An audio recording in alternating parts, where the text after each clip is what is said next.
"Mom, eat this special bowl of oatmeal. I made it just for you."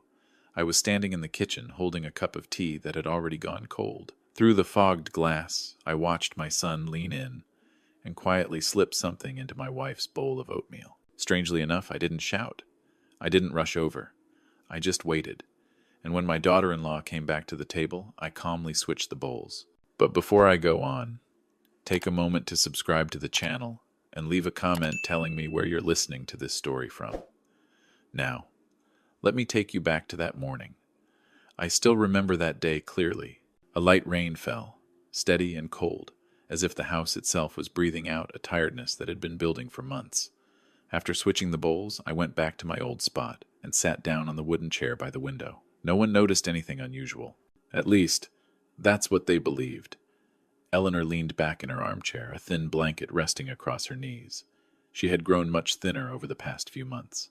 Not the natural thinning of age, but a slow, quiet wearing down. Every morning she ate a little less, spoke a little less, and looked at me with an apologetic gaze, as if her weakness were somehow her own fault. Caleb stood by the dining table, one hand resting on the back of Brooke's chair. He always held that pose whenever he was near his wife. A habit learned and practiced meant to make him look like a protective man. But I noticed his hand never actually touched Brooke. It hovered close. Always a small gap. Just enough to pull away instantly if needed. "I cooked it thinner than yesterday," Caleb said, his voice calm and even. "The doctor said Mom needs to eat enough to regain her strength." Which doctor, I wondered. For the past 4 months, I had been the one driving Eleanor to her appointments.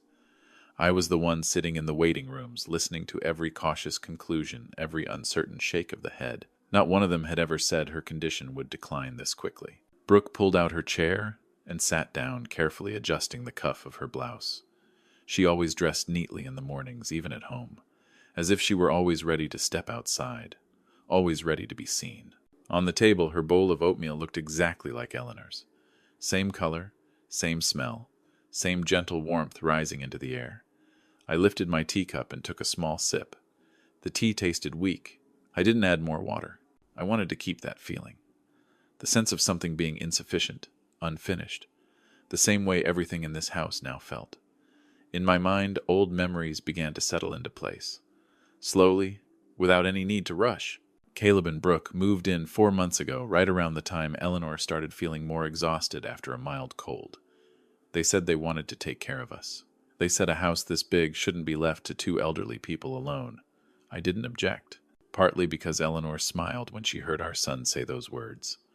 Partly because I believed I understood my son well enough. But from the day they arrived, things changed, in very small ways. Eleanor's meal schedule was arranged by Brooke. Her medications were reviewed. Medical appointments were suggested to be postponed or switched to different doctors. And Caleb, who used to rarely step into the kitchen, suddenly showed an unusual level of concern for every meal his mother ate. I said nothing. I watched. I noticed Eleanor was often more tired after breakfast. I noticed the light spells of dizziness came without any clear pattern. And I noticed that whenever I offered to prepare my wife's food myself, Brooke always had a polite reason to refuse. "Dad, you should rest," she would say. "Let me handle it. I'm used to this. Used to what I once wondered. But I never asked out loud." That morning when I saw Caleb lean in and make a movement so small that without paying attention, one might think it was nothing more than clumsiness, everything inside me went still. It wasn't fear. It wasn't anger. It was a familiar feeling, the kind a man gets after living many years alongside hidden truths. I didn't need to know exactly what it was. I only needed to know one thing. It didn't belong in that bowl of oatmeal. After I switched the bowls, time seemed to slow down. Eleanor ate very little as usual. Brooke ate more than she normally did. She talked while eating, chatting about an upcoming appointment, her tone relaxed. Her eyes drifted toward me once or twice, then quickly moved away. Caleb barely touched his own bowl. He watched Brooke more than he watched his mother. His eyes couldn't hide the tense anticipation, even as his mouth kept that familiar, gentle smile. I set my teacup down and folded my hands together. Inside me, a decision had already been made, before I ever found the words for it. If they thought I was just an old man sitting quietly in the corner of the house, then they were mistaken. I didn't need to rush. I only needed enough patience to see how far they would go, and who would be the first to buckle under the weight of the plan they had built themselves. Outside, the rain kept falling. Inside this kitchen, the silence was so complete I could hear every person breathing, and I knew the concern they were showing was not what frightened me most. What frightened me was my own calm. That calm didn't come from courage. It came from experience. When you've lived long enough with things left unsaid, you learn to wait instead of reacting. After breakfast, Brooke cleared the table as usual. She did it neatly, almost leaving no trace behind. Caleb made an excuse to go out to the garage to check the car. Eleanor was helped back to her room, each step slow, as if every movement had to ask permission from her own body. I didn't follow anyone. I stayed in the dining room a little longer, looking at the old wooden table that had witnessed 3 generations of this family. On its surface, the faint rings left by hot cups were still there. They never really disappear. They just fade with time. I thought of Eleanor, and wondered how many marks inside her had been dismissed as natural as just age. That afternoon, when the house grew quiet, I went up to my old study, a small room at the end of the hallway, locked ever since I retired. Brooke had asked me a few times about the filing cabinet inside. I told her they were old papers, nothing important. She smiled, and didn't ask again. I opened the cabinet. The folders were still there, arranged the way I always kept them. I didn't need to review everything. I only pulled out what had raised my suspicions weeks earlier. Caleb's credit card statements. Large expenses scattered, but frequent.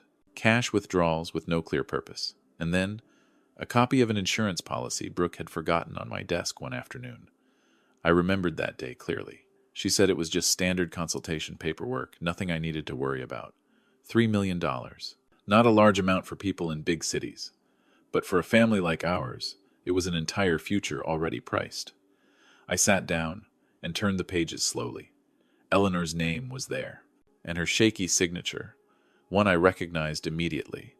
When she signed it and under what circumstances, I didn't need to ask anymore. I knew Brooke was very good with words. She knew how to turn complicated language into gentle reassurance. That evening, Caleb came home earlier than usual. He went straight into the living room, saying he needed to grab some papers from the car. I stood on the stairs and looked down, and noticed he was carrying the old dash camera he once bragged about using to record family trips. Later that night, after everyone had gone to bed, I went down to the garage. I didn't turn on the main light. I used only a small desk lamp I brought with me.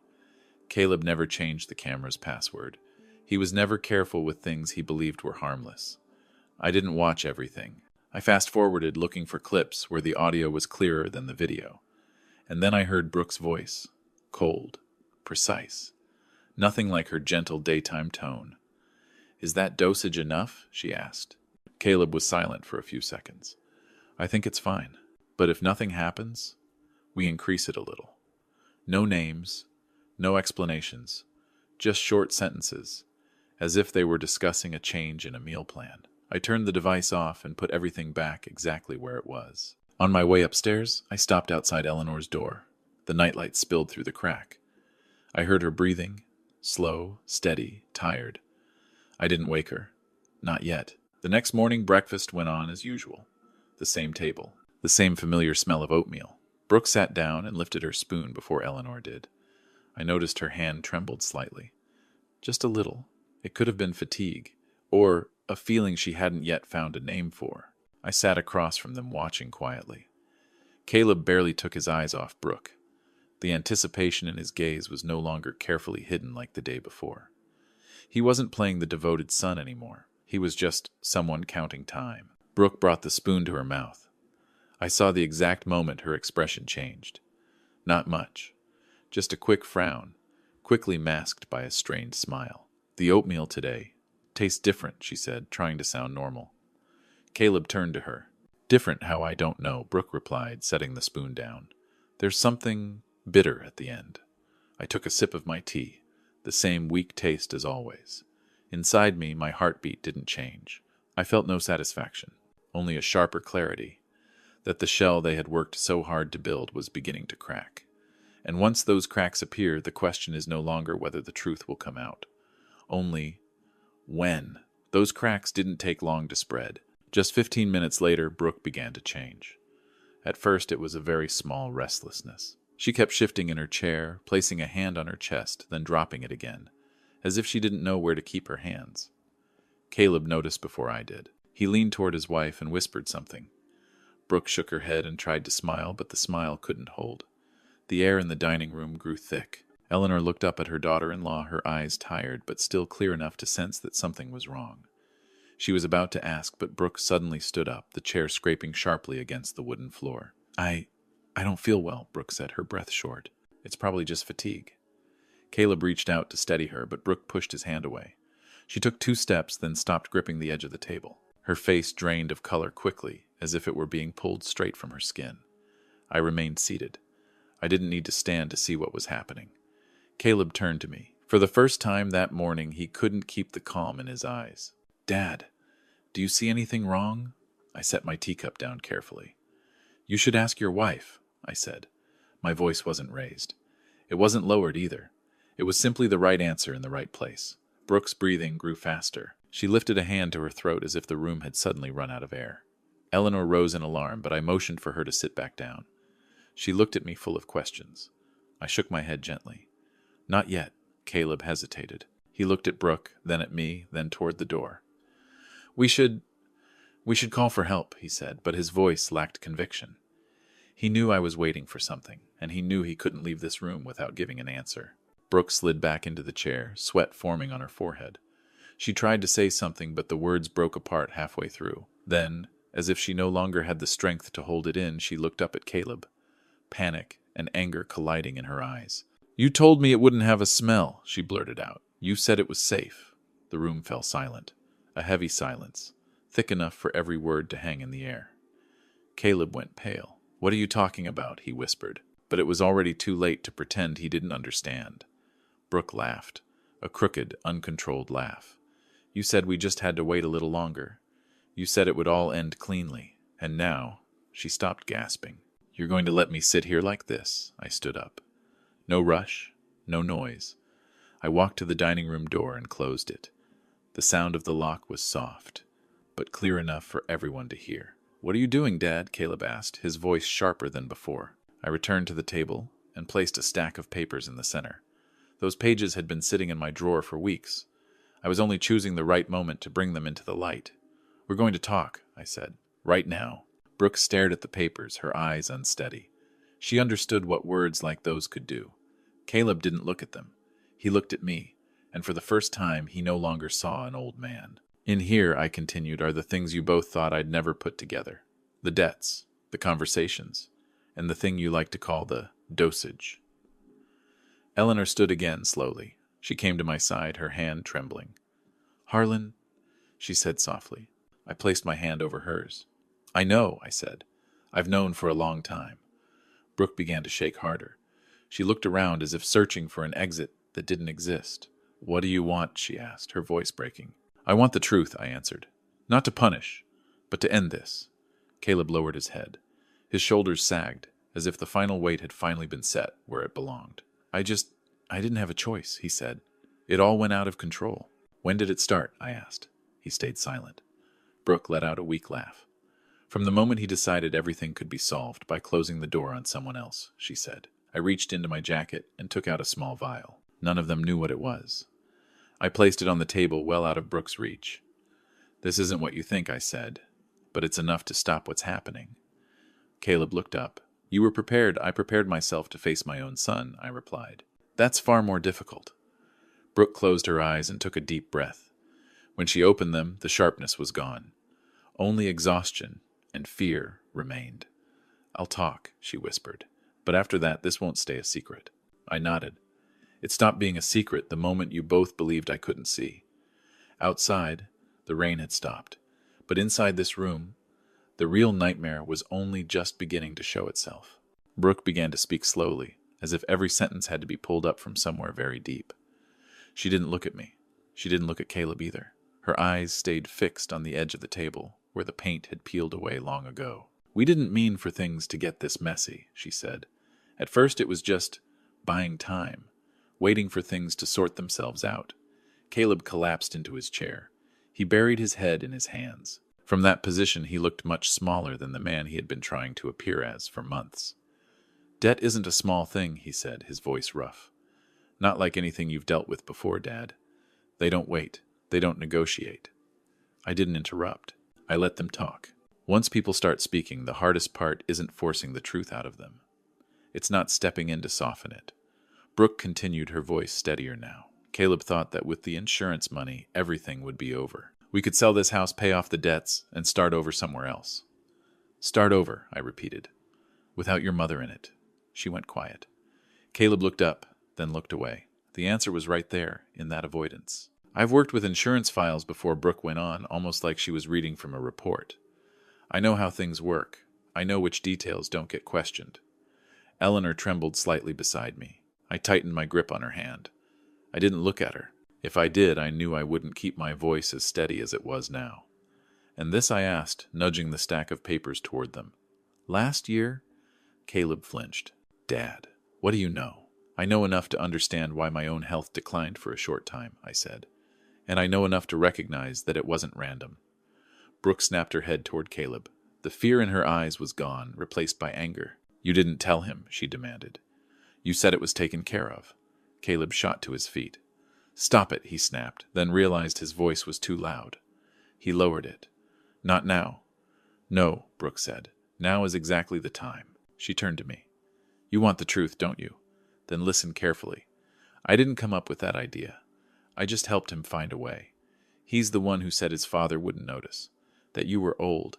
The words dropped into the room like a heavy object. Caleb stepped back as if he'd been shoved. What are you saying? He whispered. I'm saying you're used to people trusting you, Brooke replied, and you took advantage of that.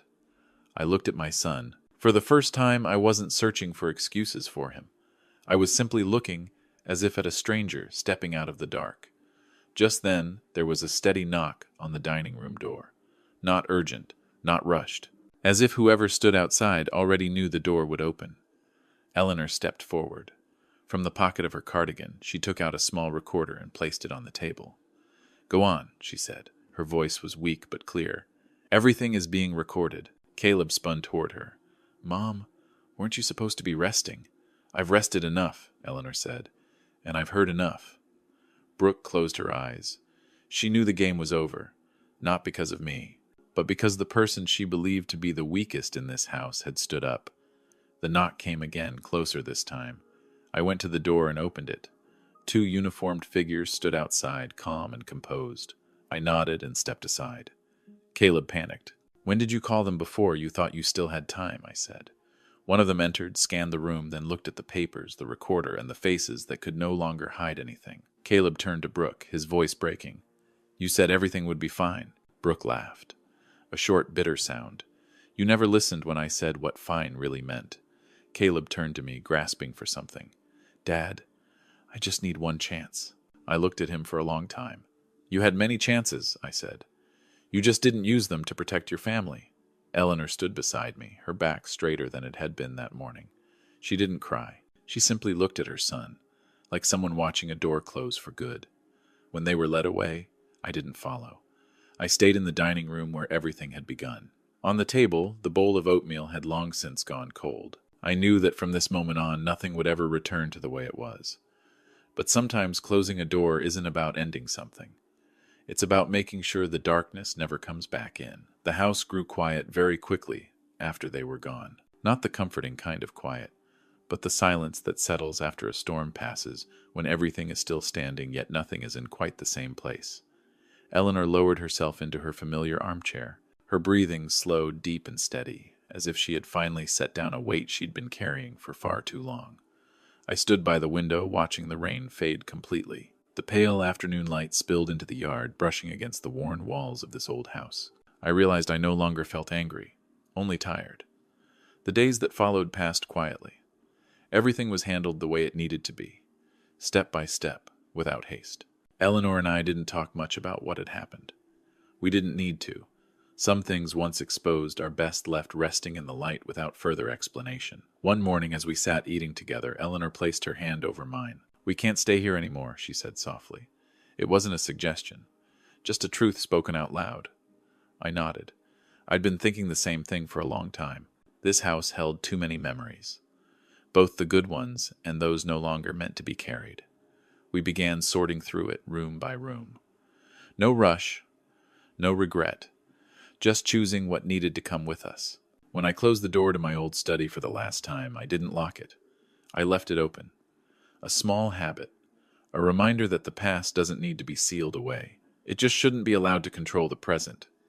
The estate was transferred quietly. No gatherings. No loud goodbyes. The money we received was enough to begin something we had both thought about for years, but never said out loud. We set up a small fund. No big name. No polished slogans. Just a place where older people, those who once believed family was the safest place of all, could find support when that trust was broken. Eleanor was more involved than I was. She listened. I handled the paperwork. Each of us in our role, the same way we'd lived together for decades. Our new home sits near the sea. Not large, not fancy. But every morning when I open the window, I can hear the waves. Steady, patient. Eleanor likes to brew mint tea. The scent drifts gently through the small, clean kitchen. No more oatmeal. No more tense mornings. One afternoon, Eleanor sat on the balcony, sunlight catching in her hair now more silver than before. She smiled at me, a light smile, unforced. "I feel better," she said. I believed her. Not because of numbers or reassurances, but because her eyes had returned to where they belonged. I sat beside her, holding a cup of steaming tea. I thought about family, about what people often call obligation. I used to believe blood was something that could never be cut away. But now I understand this family is not a bond that demands suffering at any cost. Family is what protects us when we are at our weakest, and when that protection is gone, walking away is not betrayal, it is survival. We didn't try to forget. We simply chose not to live inside that pain every day. Some chapters in life need to be closed, not to erase them, but to let the heart breathe again. That evening, the sea breeze was cool and gentle. Eleanor rested her hand on mine. "At last, we're at peace," she said. I looked out toward the horizon where the sky darkened into night. I nodded. This time I wasn't waiting anymore. I knew. Peace doesn't come from holding on to everything. It comes from knowing when to let go. If you stayed with me until this moment, thank you for listening to my story. If it gave you something to think about, please like and share it so it can reach those who need to be heard. And subscribe to the channel so you don't miss future family stories. The message I want to leave you with is simple. Family is not a place where we endure in silence. It's a place where we are protected when we're most vulnerable. And sometimes the hardest choice, to walk away quietly, is the only way to preserve the last good part of who we are. Thank you for listening.